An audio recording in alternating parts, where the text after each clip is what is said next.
Tottenham Hotspur 3. No. Oh, that's unfortunate, isn't it? Arsenal 3, Tottenham 2. Quite difficult to be mad or angry at that. I mean, I think after the first half you could have been, but after that 96 minutes, by the way, why is there only 6 minutes? I don't know. The game got stopped multiple times in the second half. I thought there would have been like 9 minutes, to be honest, added on. So 6 minutes was a bit disappointing. Yeah, I mean, my match reaction was going to be very different after half time. It was weird because I didn't actually really feel too bad because I actually had very little expectation coming into this game. I thought we might grab a win just because of the home factor, but I didn't think we would win. I actually put on my Twitter that in our next 3 games, we could lose 15-3 on aggregate. By the way, the first half was going, I thought, yeah, my prediction looks pretty spot on here. But to be fair, we came back. Well, we nearly came back, but we showed something, you know. A shout out to Christian Romero because he was an absolute monster in that game, and he has been, by the way, for a few months. I think this was the first kind of big game that he's really done it in. Or we haven't really had that many tough games lately. So yeah, shout out to him. He was just everywhere defensively, attacking, of course. Scored a goal. He was winning headers. He was pressing. Stuff he has been doing for a few months, but you just notice it more in a game like this. And yeah, shout out to him because I thought he was by far our best player today. I thought Bentancur was alright when he played as well, but we have to talk about the negatives, which there were many, to be honest. I have to talk about the corners first. We have conceded a load of corners lately. The same type of corner. Vicario gets marked out the game, and it is a problem. It is something we have to improve on, like definitely, because we are losing so many points. Ultimately, without corners today, we win 2-1, and so that is something we have to sort out. But I do look at this game as like a learning curve. Like, think how much we can improve next season. How many points we can gain if we iron out some of the mistakes we made in this game. I mean, we are so defensively naive for a start. The counter-attacking goal, this second goal, is one of the worst we have conceded this season. And that is saying something because there's a lot of contenders for that. How on a counter-attack? Now let's start with James Maddison actually, in the build-up. So Kulusevski, should it have been a penalty? I mean, it was clumsy from the Arsenal defender. Would I have given it? Probably not. I don't know. I don't really care. James Maddison then goes down. James Maddison has to know there's another Spurs player in the box. He also had the ball, so there was no reason for him to go down. He has to know by going down in the box, he's now left the midfield and defence extremely vulnerable. So I think that was poor from his end. He didn't have a great game today, by the way. He was poor. And then the counter-attack, if you watch the goal back again, it's so poor. Like, how is no one switched on to Bukayo Saka? Ben Davies, for a start, has to be closer to Saka before Havertz passes to him, because there was no other Arsenal player breaking. It was only Saka. So there was no need for everyone to be focused on being, compact. You didn't have to do that. Ben Davies just had to simply run to Bukayo Saka. Instead, everyone was ball watching. It was just so naive, that goal. And Arsenal deserved to be 2-0 up because the defending was so poor. They went 3-0, obviously another corner, probably the worst corner. Oh, was it? Højbjerg's was poor because his positioning.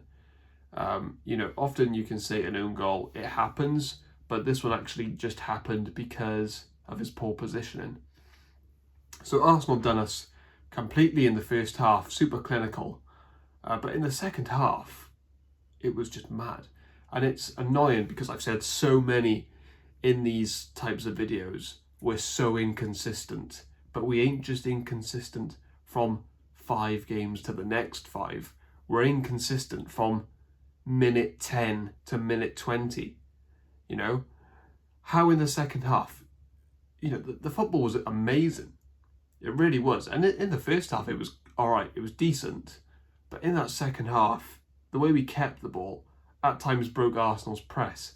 And you're like, why can't we just do that more often? Because in the first half, we really just kept getting caught. We couldn't actually play football. There was no combinations whatsoever. I'm not sure if Bissouma over Højbjerg, well, that definitely does play a part. I think that's Ange's fault, playing Højbjerg over Bissouma. I think Højbjerg as a sub has done pretty well, but I think I could easily foresee that something like this would happen with Højbjerg as a lone DM in this formation, because he's not press proof. He's not a player that can pass out from the back as well as Yves Bissouma, and yeah, I think it did cost us. One more point really about the starting 11 is Ben Davies. I think it was more of an indictment on the club and the owners that Ben Davies was starting today. 6 years ago, I remember Tottenham Hotspur playing Ben Davies at left back because Danny Rose was injured. And that whole season, every Spurs fan and their dog knew that Ben Davies wasn't a long-term option, wasn't a good enough option for us at left back. And it was one of the reasons why we actually started to weaken, because he wasn't as good as Danny Rose. 6 years later, we're still playing Ben Davies at left back in one of the biggest games in our history. You think if we win this, there's an okay chance we get Champions League. But not just that, we stop Arsenal from winning the league. If we had drew or won today, we would have stopped them from winning the league. Now, pretty even with Man City that they win the league. Really depending on, well, how Man City do for the rest of the season. So, there's so many ways, examples you could say this club is poorly run, but Ben Davies starting today is bad. Because you saw against Saka for the second goal, it's not good enough. It's really not good enough. And that's not really, I'm not coming at Ben Davies, because I think Ben Davies this season has actually had a good season for us, but he's a centre-back now. He isn't a left-back in a back four. He's a centre-back. He's been a centre-back for Wales for years. He's been a centre-back and played his best football at Tottenham. So it's not me saying Ben Davies is a crap footballer. It's just at left-back, he doesn't cut it right at the top level when you're facing the team who's first in the Premier League. Okay. Anything else really to point out from that? Penalty stuff, there will be a lot of talk about Kulusevski's pen. I don't care. I really don't care. I care more about the defending, which resulted in Arsenal's defence. Obviously, our penalty, Son Heung-min stepped up and an amazing penalty, a very good penalty taker. I think that's 6 for 6 now for him. Any more real pointers? I mean, it was an amazing game, right? I know there will be a load of Tottenham fans who probably will, on Twitter, throw a load of abuse at Ange Postecoglou, throw a load of abuse at the players, I don't know. And I think there are some faults in the system. Like, Porro has been playing as an inverted winger, right? But it's a bit different in Ange's system, because the fullbacks are more like 10s than actual like a 6 or an 8. So you kind of think, okay, but we're really narrow. We play really, can't be boring. You look at that first half. I mean, what were we doing? Anytime we had a chance to attack, we would just turn back and pass and not open Arsenal up. And you think of Porro in that 10 position. Okay, well, what's the point in being there? Because I think he's lacked quality for us in that area of the pitch. And he's had a good season. He's a very good player. But in that certain position, he's not really added quality in the 10 position for us. So I don't get why he's still playing there. He's in that area of the pitch. I get, is it because to get the wingers more space so they can get it in the box? Brennan Johnson, I thought, in terms of his running, was really good. But in terms of his quality, just need more, don't you? You really need more if you're going to beat these teams, which was a little bit disappointing. I don't know why we kept with floating crosses towards the end against one of the best keepers at collecting crosses in the league, and we kept doing it, and I don't know why. But yeah, an amazing game for Arsenal. I think Havertz has to be man of the match. If it wasn't Havertz, I would give it to Romero. But yeah, I don't think Havertz is this amazing footballer, but today, excellent. The pass to Saka, the goal, the defensive positioning, just on the ball he was really good. And he was a bit of a shithouse out there today, which, even though obviously, I want him to break his leg, you have to respect it. So I thought he was Arsenal's best player today, probably the best player on the pitch alongside Romero, but he was on the winning team and he got 2 goal contributions. So I give it to Havertz. Anything else from Arsenal? Not particularly. I mean, Saliba was excellent as well.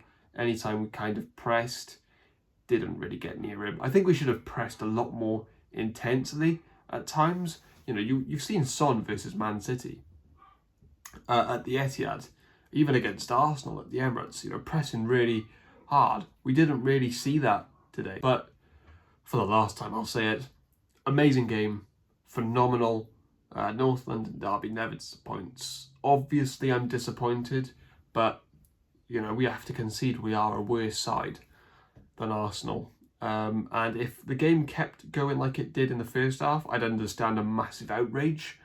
But I think we can have our heads held high with the almost comeback that we made. And yeah, I anticipate a pretty rough end to the season though. I don't think we'll beat Chelsea. I think they'll turn up one of their best performances of the season, like they always do against us. Obviously, we just lost to Newcastle 4-0, just lost to Arsenal now. I think Liverpool will probably smash us, and City as well. So yeah, I don't think we'll really get any points, but I think 5th is solidified. A good game, a very good game actually. And yeah, let me know what you thought of the game. Yeah, and if you're new, subscribe, hit the like button if you enjoyed the video, and thank you for watching.